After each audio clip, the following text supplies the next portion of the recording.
Hey everybody, it's Jason Blaha here, and once again it is time for a power building training vlog, and today was chest and tricep day. So we started off with the bench press, and I noticed today I just wasn't feeling recovered. I didn't feel 100% today. Sleep got a little disrupted this weekend beyond what I would have wanted, probably a big factor there.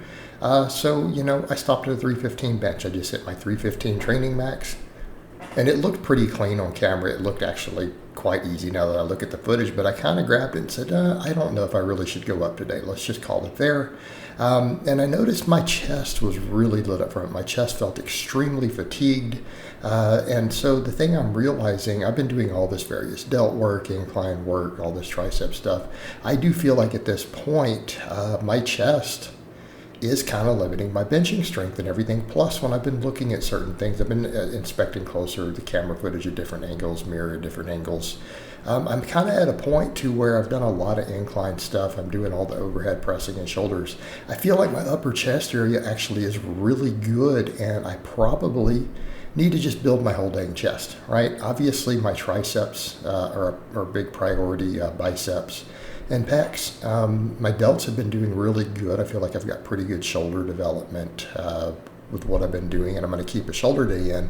So when I'm really looking at this Monday, my chest and tricep day, I need to start kind of doubling down on just overall pec development.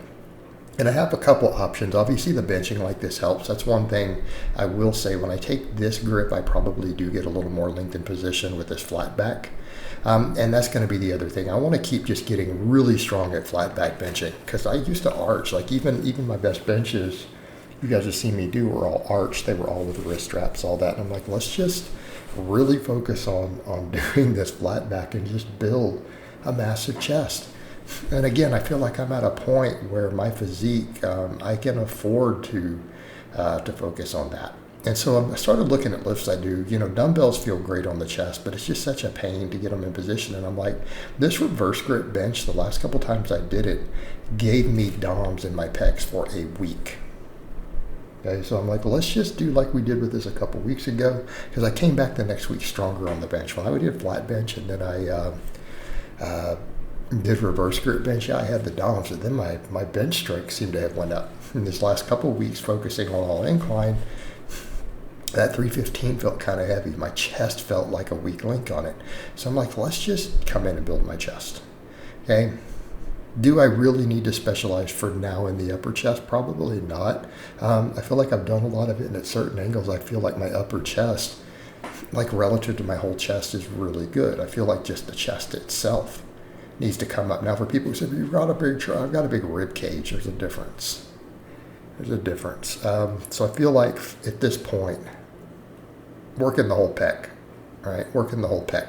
And then afterwards, we can just focus on a couple different types of extensions to double down on the tricep work. So again, really making sure the tricep gets fully worked from two different angles. And yeah, I'm going to keep volumes more moderated. That's the other thing I'm noticing. And I will eventually, I've got videos that will eventually be in the feed on this. I will probably one day go down to training 3 days a week on a body part split. Particularly for older lifters, they just do so well on it. And I mean, like I said, people I've known who had insane physiques that if they were even on YouTube now, if they chose to go on YouTube these days, they would have big followings, right? Who trained that way. I've known guys with absolutely brutal elite lifts who train that way. So eventually I'm going to go there. Again, overall recovery, this is my problem with a lot of the evidence-based circles. It's just like, I'm sorry, it's just we've seen the opposite in the real world. So I really don't like trying to set up the other thing on the extension. So I'm like, let's just do some normal skull crushers and do my incline extensions. Because as far as really getting that lengthened position, I get that from the dumbbell incline. Like, I feel like my whole tricep needs to come up though. I feel like I'm at a point where I don't need to be going, well, just the long head needs specialization. No, I need to get strong at pressing again in general, benching. And let's just build the whole tricep. So I decided to go ahead and just do the normal skull crusher type extension.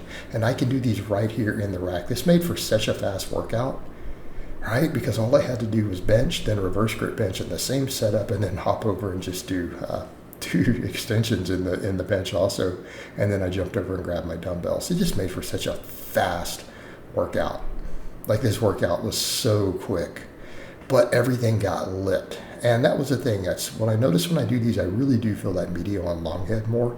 And I mean, if we're going to be honest, my whole tricep needs to come up. I don't need to be like just the long head. So let's come in. I wanted to do these today and just really hammer that area, and then do 3 sets to failure on the incline with the dumbbells to work the long head. So what are we doing here? We're making sure that we're just hitting all the various angles, right? So all these muscles got hit from two angles, 2 different sorts of presses for the chest, and then 2 sorts of tricep extensions with a slight difference in what we're doing. But that was the thing too. It's like I feel the reverse grip bench in my chest in a very different way from the flat bench. And I've noticed it absolutely gives me some chest DOM. So I'm like, let's just double down. That gives me my 2 angles. And let's get it done. And I think eventually what I'll probably do when I go over 1 day to a 3 day, I'll just overhead press on my chest and tricep day. All right, and I'll just do other delt work on my pulling day for back and biceps, the side and rear delts. And then do posterior chain with legs. But on a setup like that, will probably deadlift on the back and bicep day, because you're just doing heavy stuff anyways. And then I'm separating it from the squats. That's probably one day what I'll go to. I don't know how soon, but it will eventually happen. It'll eventually happen. So then afterwards, we finished up with these. So really, if we don't count the tricep work towards from the pressing, just the extensions, we got 6 sets for pecs, 6 sets for triceps. All right, that's enough. That's enough to make great gains. And that's been the fascinating thing, is the people who argue against that. That's its own separate topic. But in the real world, people have always got results training that way. Former studies, people always got great results training that way. All right? At least advanced lifters in studies. How many advanced lifters have we seen who train that way? Just fine. At this point in the game, I'm about just getting the best gains I can, balancing my physique, and recovering from all of it. Because recovery is everything. And that is the thing that people forget when it comes to masters lifters, advanced lifters. We have to be able to recover from the stuff that we do. And our tonnages, even from coming in and doing 12 sets like this, are high. It's a lot of tonnage. We have to recover from that. So we have to think about that with our overall volumes and stuff. All right, guys, but that's really all I have to say on that today. I hope it's been informative, and I'll talk to you guys and gals next time.